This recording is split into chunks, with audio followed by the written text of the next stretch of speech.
Lanjut ke video kedua minggu ini. Di video ini kita akan membahas analisis data kita atau analisis item kita. Ya, sekarang kita akan membahas tentang validitas item dan validitas alat ukur. Jadi kalau tadi kita udah bahas reliabilitas, kalian udah menuliskan interpretasinya, sekarang kita bahas validitas atau ketepatan. Jadi alat ukur kita udah tepat belum mengukur apa yang pengen kita ukur. Langsung aja ya, biar cepat gimana caranya. Kita klik analyze. Kita klik correlate. Mana? Oh ya, correlate bivariate. Ya. Ulang lagi ya. Klik analyze, correlate bivariate. Klik. Nah, ini ceritanya belum ada. Saya dibersihin dulu ya kalau saya kasih contoh tuh ya. Malah ke bawah terus. Oke. Jadi apa yang kita masukin? Kalau tadi kan kalian masukin semua item tanpa item total. Sekarang yang kita masukin semua item plus item total. SC1, SC2, SC3, SC4, SC5. Hampir lupa kan? Nah, sebenarnya kamu bisa masukin semuanya. Jadi misal kamu ngujinya nggak reliabilitas dulu, kamu uji validitas dulu.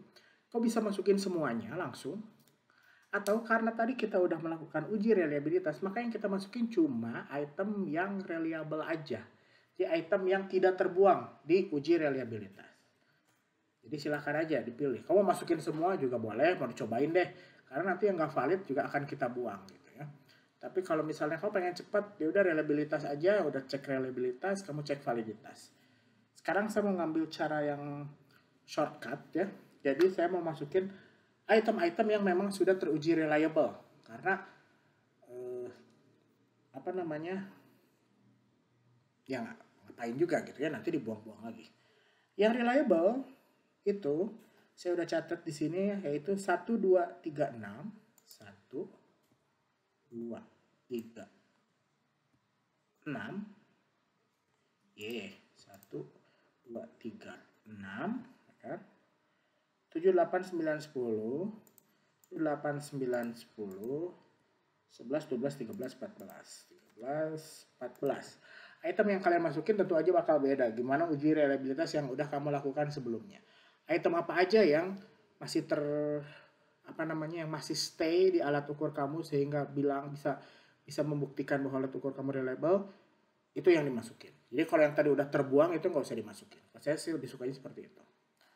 Klik panah, udah pindah semua ke sini, plus SC-tot. Nah, SC-totnya lupa. SC-tot. Nah, jadi ada 12 item plus SC-tot.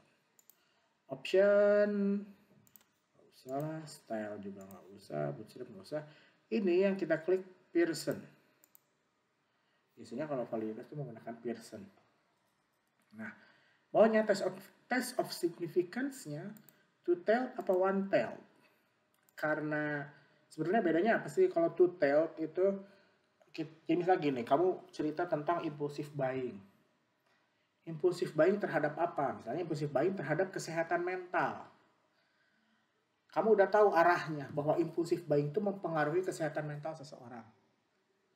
Berarti kamu udah bikin panah tuh, impulsive buying, panah menuju ke kesehatan mental. Itu yang dinamakan one tail. Jadi buntutnya satu. Kamu kalau bayangin setan tuh atau yang fansnya MU kan ada logo setannya. Setannya kan buntutnya tuh kayak tanda panah kan. Nah gitu. Jadi si panah itu kalau cuma mengarah ke satu titik disebutnya one tail.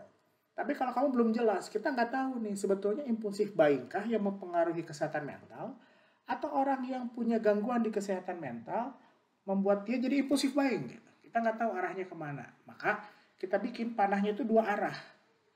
Ke arah impulsif buying dan ke arah kesehatan mental gitu. Itu dinamakan two tail. Jadi buntut setannya tuh, buntut red devilnya tuh ada dua, ada di kanan dan di kiri, itu namanya two tail. Di sini kan kita cuma pakai satu variabel. Jadi anggaplah kita nggak tahu, kamu ini bebas, boleh one tail, boleh two tail. Tapi misalnya kita belum tahu nih, nanti biar kita langsung aja masukin variabel apa lawannya dari skala yang kalian punya. Kita pilih aja two tail. Bawahnya flag significant correlation, ini nggak apa-apa, contohin aja, klik OK. Maka akan keluar seperti ini. Tabelnya cuma satu ini doang.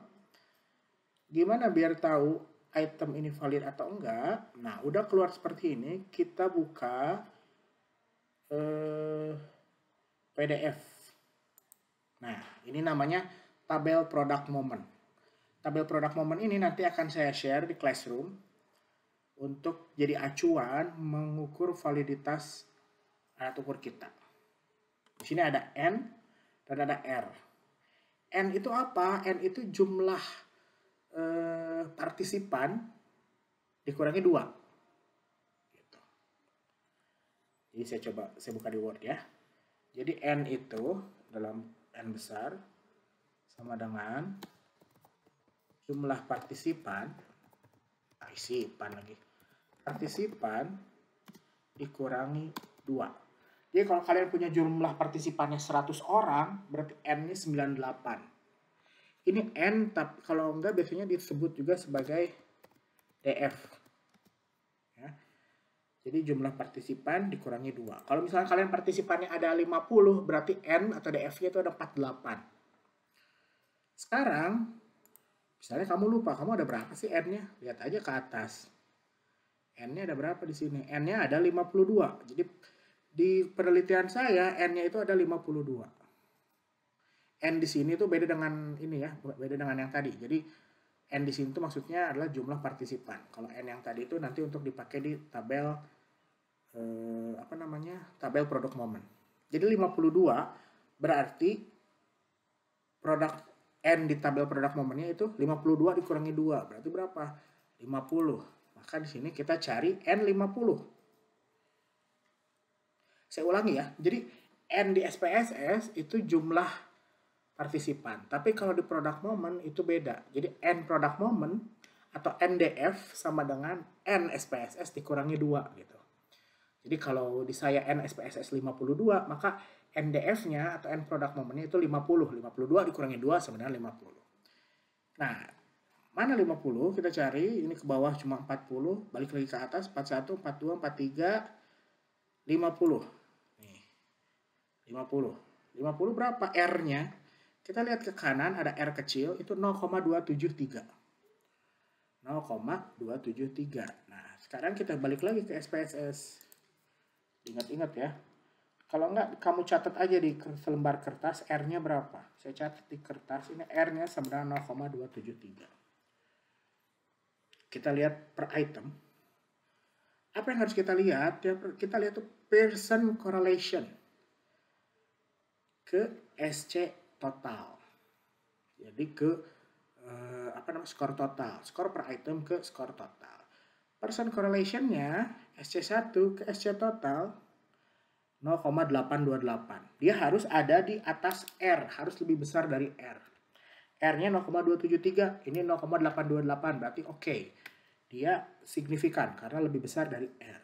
Kasih bintang 2, berarti dia sangat signifikan. Item nomor 2 ini 0,885. Di atas 0,273 ya, sangat signifikan. Item nomor 3 0,888, ini sangat signifikan validnya. Item nomor 6, karena 45-nya kita buang, nomor 6 itu 0,831 juga signifikan. Item nomor 7 880 juga signifikan valid. 8856 signifikan valid. 869 signifikan valid. 736 signifikan valid, 848 signifikan valid, 908 signifikan valid, 898 signifikan valid, 767 signifikan valid. Kalau SC total jelas aja 1 karena dia item yang sama. Nah, kita udah tahu bahwa ini semua item yang tadi udah kita cek reliabilitasnya ini valid semua karena dia koefisien atau Pearson correlation-nya ada di atas R. R yang saya punya itu 0,273. Semuanya rata-rata di atas 0,7. Jadi bukan hampir semuanya di sini sangat signifikan valid. Jadi nanti R-nya itu jangan, R-nya saya ingetin lagi, R itu tidak akan sama. Jadi setiap kelompok kalian itu R-nya akan beda. Dengan saya pun R-nya akan beda. Tergantung dari jumlah partisipan yang kalian punya. Gitu ya. Nah, gimana cari R? Pertama kita harus cari NDF dulu. Saya ulangi lagi ya, saya review. Jadi NDF-nya yaitu jumlah partisipan, atau kalau di SPSS N, ya kan, dikurangi 2. Ini saya highlight supaya ingat. Jadi NDF itu sama dengan jumlah partisipan atau N dikurangi 2. Jadi kalau kalian ada 80, berarti 80 dikurangi 2. Itu NDF. Terus kalian lihat ke tabel. Di tabel product moment di PDF yang nanti akan saya attach. Berapa? Misalnya kalian ngambil data ada 70 orang. N-nya. Berarti NDF-nya berapa? 68. Kalian lihat 68 di sini. 68 berarti 0,235. Semakin banyak partisipan kalian, R-nya lihat semakin kecil. Kalau kalian punya 240, NDF-nya itu R-nya cuma 0,126.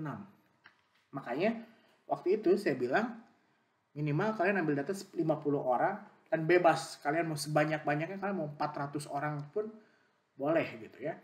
Karena semakin banyak kalian ngambil partisipan, maka kemungkinan alat ukurnya akan lebih mudah untuk valid.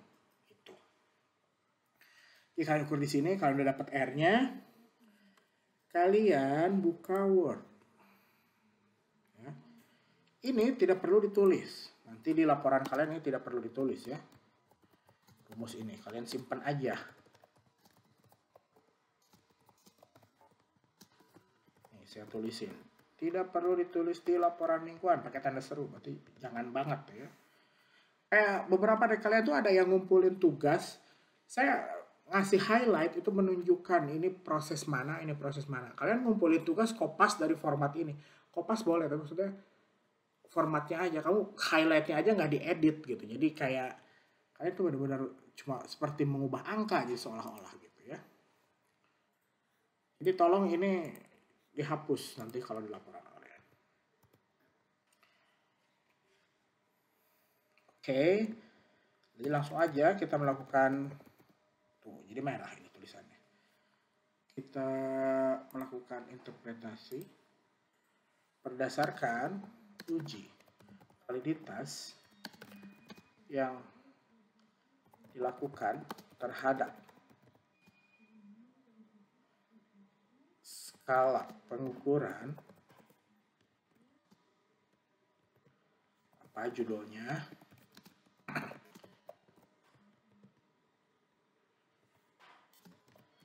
alat ukur ini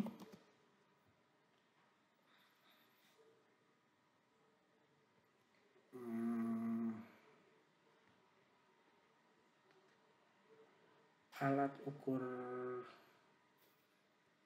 atau enggak, langsung aja item nomor 1 misalnya memiliki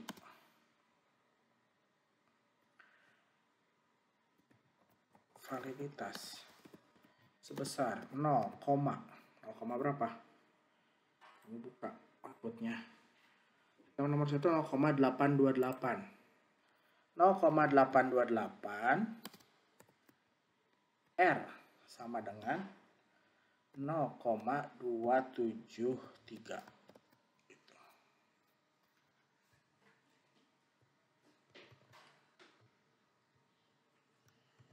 Lalu lanjut, item nomor 2 memiliki validitas sebesar berapa?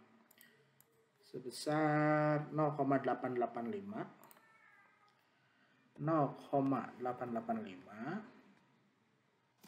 buka R sama dengan R sama dengan 0,273 dan seterusnya. Kamu lanjutin ya. Jadi kamu tulis item nomor 1, item nomor 2, item nomor 3, item nomor 6 kalau di saya, karena 45-nya tadi udah dibuang ya. Item nomor 6, item nomor 7, dan seterusnya sampai beres.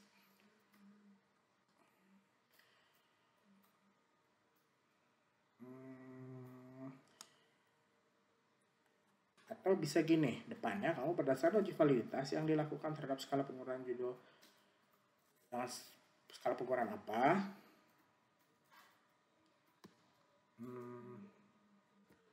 Merupakan misalnya alat ukur yang valid, koma, dengan validitas item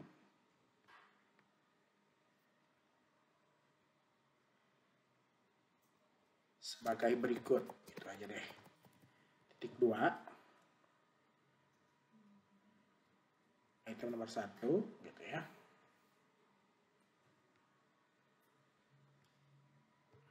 Oke, berikut jangan titik 2 berikut, koma. Item nomor 1 validitasnya berapa, R-nya ditulisin, jangan lupa ya, R-nya tulisin. Item nomor 2 validitasnya berapa, R-nya berapa, dan seterusnya dan seterusnya. Jadi kalian beresin sampai berapa item yang tersisa dari item kalian. Kalau misalnya apa ya, self completion atau apa, ada 26 item misalnya, yang dibuangnya ada 6, berarti kalian bikin ini 20 kali kalimatnya. Kalau yang dapat itemnya cuma 10 misalnya, ada yang 10 ya, dibuangnya cuma 6, berarti sisa 4, ya habis juga ya 4. Tapi nggak apa-apa kalau misalnya cuma 4, ya udah berarti kalian bikin 4 kali. Itu tergantung luck, ya, tergantung keberuntungan kalian. Jadi kalian tulisin seperti ini untuk validitasnya. Yang ini ingat, jangan lupa nggak usah ditulis, kamu delete aja ya. Ini contohnya. Ini mestinya formatnya seperti ini, kalau mestinya saya lupa minggu lalu nggak di format seperti ini, jadi supaya biasa. Bagusnya ini pakai justify, spasinya 1,5. Nah, gini. Biasanya kalau kalian bikin penelitian pakai nggak API juga sih, biasanya kita aja deh, kayaknya di Indonesia deh penelitian seperti ini, justify, kayak skripsi juga justify dengan spasi 1,5. Kalau API kayaknya enggak, dia nggak bilang seperti itu. Jadi seperti ini ya, sampai sini. Oh ya, di sini lampiran, ini bekas lampiran minggu lalu, ketahuan banget ya, ini kopas juga saya. Kita buang dulu nih lampiran minggu lalu, delete. Nah, jangan lupa kamu buka output ini jangan lupa di save seperti biasa. Untuk ingatkan, save data kuliah. Ini data kuliah di mana ya? Oh ya, data kuliah output tanggal 11/05/2020. Pakai underscore. Viewer file. Nggak usah di save deh, kamu export aja lah. Kamu save boleh, export langsung juga boleh. Nah, export Word ini kamu ubah jadi output reliabilitas underscore validitas underscore 11/05/2020. Kok hilang? 11/05/2020. Salah pencet.